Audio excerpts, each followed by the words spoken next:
Movie के start में हमें एक कपल दिखाया जाता है जो कि फॉरेस्ट में कैंपिंग करने के लिए आए हुए थे और यहाँ पर वो लेडी अपने हस्बैंड को एक सिल्वर कलर का लेटर गिफ्ट करती है जिसे वो देखकर बहुत ज्यादा खुश हो जाता है। इसके बाद जब वो रात को अपने टेंट में आराम कर रहे थे तो वहाँ पर कोई ये खूनखार जानवर आ जाता है जो कि उस लड़की को खींचकर अपनी तरफ मार देता है और फिर लड़के को भी इसी तरह मार देता है। और ये रात शायद एक फुल मून नाइट थी। ये काम कोई वेयरवुल्फ का भी हो सकता था। इसके बाद हम कूपर नाम के सोल्जर को देखते हैं जो कि भाग रहा है और उसके पीछे कुछ और सोल्जर्स भी हैं और यहाँ पर कैप्टन रायन उसको पकड़ लेता है। इस बात से हमें पता चलता है कि कूपर ने शायद कोई स्पेशल फोर्स को ज्वाइन किया है, इसलिए उसका टेस्ट चल रहा था जिसमें वो ऑलमोस्ट पास हो गया था। अब उसका एक आखिरी टेस्ट बाकी था जिसमें उसने एक बेकसूर डॉग को मारना होगा। ये कैप्टन रायन का ऑर्डर था, लेकिन कूपर उसको मना कर देता है और कहता है कि मैं किसी मासूम जानवर की जान नहीं ले सकता। ये सुनकर कैप्टन रायन उसको फेल कर देता है और साथ ही डॉग को भी मार देता है।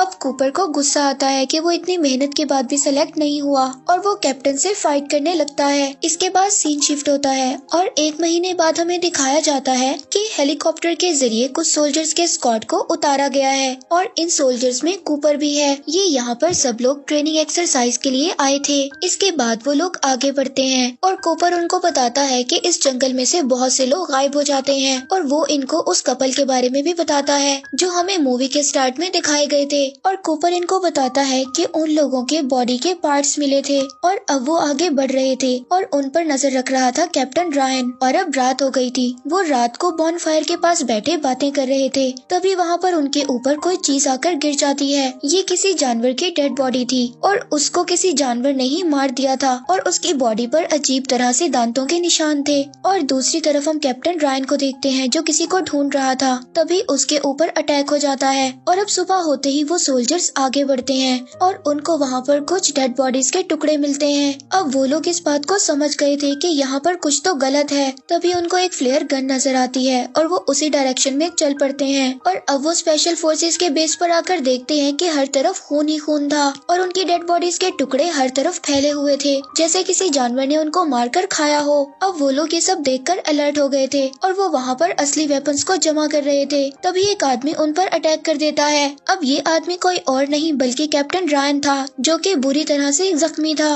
अब वो रेडियो से मदद को बुला रहे थे लेकिन कोई भी यहाँ पर सिग्नल नहीं मिल रहा था। अब वो रायन को भी संभालते हैं और वो उनसे कहता है कि मुझे यहाँ से ले जाओ, नहीं तो वो लोग यहाँ पर वापस आ जाएंगे। और कैप्टन रायन ने ही उस फ्लेयर गन को चलाया था। अब यहाँ पर इनको कुछ भी सही नहीं लग रहा था क्योंकि यहाँ पर सब असली वेपन्स थे और साथ ही में बेहोश करने वाली पिन्स भी थी और कुछ नेट्स भी थे। और अब वो सोल्जर्स जब इन सब चीजों को देखते हैं तो उनको पता चलता है कि ये लोग कोई ट्रेनिंग के लिए नहीं बल्कि शायद किसी सफारी के लिए आए थे। और यहाँ पर कैप्टन रायन इन सबको कहता है कि हमें यहाँ से जल्द से जल्द चले जाना चाहिए। तभी सोल्जर्स में से सार्जेंट उससे पूछता है कि तुम किसकी बात कर रहे हो। तभी जंगल में से अजीब सी आवाजें आने लगती हैं और अब वो डर से वहाँ से भागने लगते हैं। और इनका एक साथी सोल्जर भाग रहा था, दरख्त की टहनी से टकराकर मर जाता है और तभी वहाँ पर उसको कोई खींच लेता है। और जब सार्जेंट सोल्जर की डेड बॉडी को देखता है तो वो देखकर भागने लगता है, तभी अचानक से कोई चीज उस पर अटैक कर देती है और उसके अंदर की बॉडी की चीजें नजर आने लगती हैं। यहाँ पर वो भी मारा जाने वाला था लेकिन सही टाइम पर कूपर उसको बचा लेता है। वो यहाँ से इसको बचाता है और फायर करता हुआ आगे बढ़ता है। तभी रोड पर से एक कार गुजर रही थी, उनमें से एक सोल्जर इस कार को रुकवा लेता है। इस कार में एक लड़की थी जिसका नाम मेघन था जो इन सबको अब कार के अंदर बिठा लेती है, लेकिन कार के ऊपर एक वुल्फ भी चढ़ गया था और वो उसके हाथ पर स्टेप करते हैं तो वो वुल्फ वहाँ से चला जाता है। अब मेघन कहती है कि यहाँ पर सिर्फ एक ही घर है जिसके ऑनर को मैं जानती हूँ। अब मेघन उन सब सोल्जर्स को लेकर उस घर में आ जाती है, लेकिन वो घर बिल्कुल खाली था जो कि अजीब था। डाइनिंग टेबल बिल्कुल रेडी था और खाना भी पक रहा था और उस घर में सिर्फ एक डॉग था और यहाँ पर सार्जेंट की हालत बहुत ज्यादा खराब थी। मेघन उन सोल्जर्स को बताती है कि पास वाले टाउन तक जाने के लिए पूरे 4 घंटे लगेंगे, लेकिन कूपर इस चीज के लिए भी रेडी था क्योंकि उनके पास कोई और रास्ता नहीं था। और अब वो कार को रेडी करने जाता है तो वो हैरान हो जाता है कि कार को पूरी तरह से तबाह कर दिया गया गया था और उसको खराब करने वाले भी उसके आसपास थे और वो उस कार को ब्लास्ट कर फौरन अंदर आ जाता है और अब ये लोग कहीं पर भी जा नहीं सकते थे और शायद अब ये सब लोग समझ गए थे कि इनका सामना किस चीज से है, यानी कि एक खूनखार भेड़िए से। लेकिन इनके पास इनके वेपन्स में इतनी ज्यादा गोलियां नहीं थी कि वो वुल्फ का मुकाबला कर सकते, इसीलिए वो इस घर को ही सेव कर रहे थे और हर तरफ से सील कर देते हैं और वो सार्जेंट को लेकर ऊपर जाते हैं और उसके पेट को एक ग्लू से चिपका रहे थे ताकि उसके पेट के पार्ट्स बाहर ना आए। और दूसरी तरफ सभी सोल्जर्स वेपन्स इकट्ठा करने में लगे हुए थे और उनको शायद कुछ वेपन्स मिल भी गए थे। और यहाँ पर मेगन सब सोल्जर्स को बताती उनका मुकाबला कोई आम इंसान से नहीं बल्कि एक वेयरवुल्फ से है और वो काफी सालों से उन पर रिसर्च कर रही है। वो इंसानों की तरह बहुत ज्यादा स्मार्ट है, वो अपना शिकार भी बहुत ही ज्यादा स्मार्ट तरीके से करते हैं, इसलिए उन वेयरवुल्फ को मारना इतना आसान काम नहीं है। और इसी घर में कूपर एक तस्वीर को देखता है जिस तस्वीर में 5 मेंबर थे। कूपर को मेगन इनके बारे में बताती है और दूसरी तरफ हम कैप्टन रायन को देखते हैं जो कि अब बिल्कुल ठीक थे और शायद अब ऐसे लग रहा था कि उनको कुछ भी नहीं हुआ था और वो कैप्टन रायन को चेयर पर ही बांध देते हैं। उनको लगता है कि शायद कैप्टन रायन उनसे कुछ छुपा रहा है। तभी साथ ही अंधेरा हो जाता है, शायद वुल्फ ने जनरेटर को बंद कर दिया था। जैसा कि मेगन ने बताया था वो काफी स्मार्ट हैं और अब वो हमला करेंगे और अब भेड़िए अंदर आने की कोशिश करते हैं, लेकिन ये सब लोग भी उनका मुकाबला कर रहे थे और कूपर ने तो एक भेड़िए का हाथ भी काट दिया था। तभी कूपर सोचता है कि ऊपर सार्जेंट अकेला है और वो फौरन उसके पास आता है और अब वो सार्जेंट को जगाता है। अब वो दोनों उस भेड़िए का मुकाबला करते हैं और फायरिंग करके उसको नीचे गिरा देते हैं और अब वो सब लोग थोड़ी देर के लिए रिलैक्स हो गए थे। वो ये सोच रहे थे कि शायद भेड़िए यहाँ से चले गए हैं, लेकिन अचानक से एक भेड़िया एक सोल्जर को अपनी तरफ खींच लेता है और उसको यहाँ से ले जाता है और कूपर सबको कहता है कि हम उसको वापस लेकर आएंगे। तभी कैप्टन उसको कहता है कि इस चीज का कोई फायदा नहीं, वो कब का मर गया होगा। और फिर ये सब लोग सोचते हैं कि उन्हें किसी तरह भी सुबह तक अपनी जान को बचाना होगा।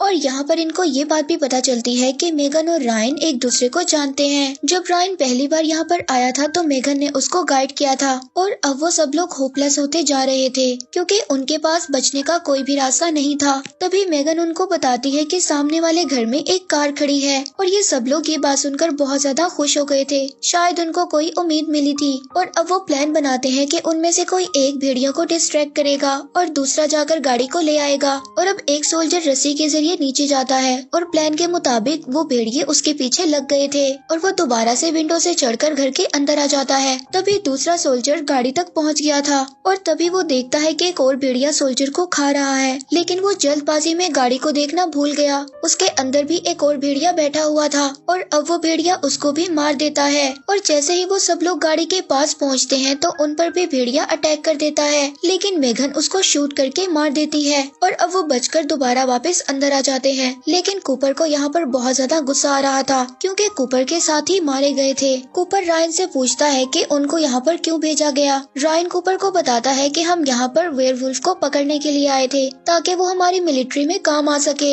यहाँ पर आकर हमें पता चला कि वो एक नहीं बल्कि बहुत सारे हैं, इसीलिए उन्हें पकड़ना बहुत मुश्किल है। लेकिन कूपर को अब भी ये बात समझ नहीं आ रही थी कि इन सब में इनका क्या रोल था। रायन कूपर को कहता है कि तुम्हारा कोई रोल नहीं था, तुम्हें जानबूझकर इस जगह पर लाया गया था ताकि भेड़िए तुम्हारा शिकार करें और मिलिट्री की टीम उन भेड़ियों को पकड़ ले। लेकिन उनका सारा प्लान खराब हो गया और कूपर की टीम को इसलिए चुना गया क्योंकि उसने रायन के ऑर्डर्स को नहीं माना था। और अब कूपर को ये सब सुनकर बहुत ज्यादा गुस्सा आ रहा था, लेकिन वो रायन का कुछ भी बिगाड़ नहीं सकते थे क्योंकि वो भी एक वेयरवुल्फ में बदल रहा था। यही रीजन था कि उसके जख्म खुद ब खुद ठीक हो रहे थे और अब रायन भी पूरी तरह से भेड़िए में बदल गया था।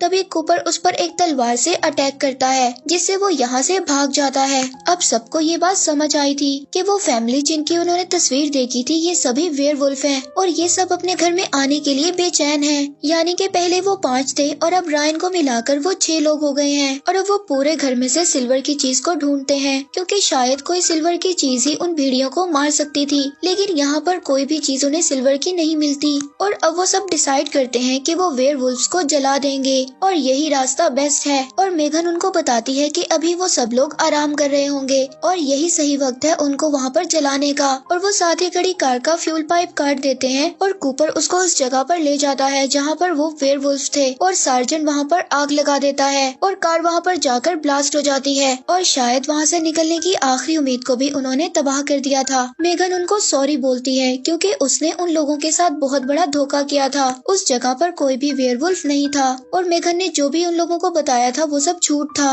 और अब कूपर समझ आता है कि मेघन भी इस फैमिली का पार्ट है क्योंकि वो इस तस्वीर में इसलिए नहीं है क्योंकि ये तस्वीर उसने खुद ली है। और यहाँ पर हमें पता चलता है कि मेघन भी एक वेयरवुल्फ है। असल में ये सब सोल्जर्स उसकी कार तक नहीं पहुँचे थे बल्कि वो कार को खुद इनके पास लेकर आई थी क्योंकि उसने गोलियों की आवाज को सुना था और उसको ये लगता था कि वो भी इन सोल्जर्स के साथ यहाँ से निकल पाएगी क्योंकि उसे ये लाइफ पसंद नहीं थी। उसको ये पसंद नहीं था कि वो हर महीने किसी मासूम की जान ले और वो शायद ये सोच रही थी कि वो भी इन सोल्जर्स के साथ यहाँ से निकल जाएगी। लेकिन अब इन सोल्जर्स के पास भी जाने का कोई रास्ता नहीं था। अब इसके पास दो रास्ते थे, या तो वो इन सोल्जर्स का साथ देती और खुद भी मारी जाती क्योंकि गद्दारी की वजह से बाकी भेड़िए इसको मार देते। लेकिन मेघन सोचती है कि अभी भी कुछ नहीं बिगड़ा, वो अपने साथियों का साथ देकर अभी भी यहाँ पर रह सकती है। और अब मेघन पूरी तरह से वुल्फ में बदल रही थी तभी सार्जेंट उसको गोली मार देता है और यहाँ पर सभी सोल्जर्स भेड़ियों के साथ फाइट करते हैं। यहाँ पर एक सोल्जर को हम देखते हैं जो भेड़िए को बुरी तरह से मार रहा था, लेकिन तभी उस भेड़िए का दूसरा साथी आकर उस सोल्जर को मार देता है और अब सार्जेंट कूपर को एक फिल्म रोल देकर यहाँ से भेज देता है ताकि वो यहाँ से बचकर निकल सके और वो ये प्रूव कर सके कि उसके साथियों को किसने मारा है। उस रोल में इन भेड़ियों की पिक्चर्स थी। अब सार्जेंट भी भेड़िया बन रहा था तभी वो वहाँ पर गैस पाइपलाइन को काट देता है और अपने साथ ही वुल्फ को भी वहाँ पर ब्लास्ट कर देता है। और कूपर नीचे देखता है कि वहाँ पर कई सारी डेड बॉडीज लटकी हुई थी।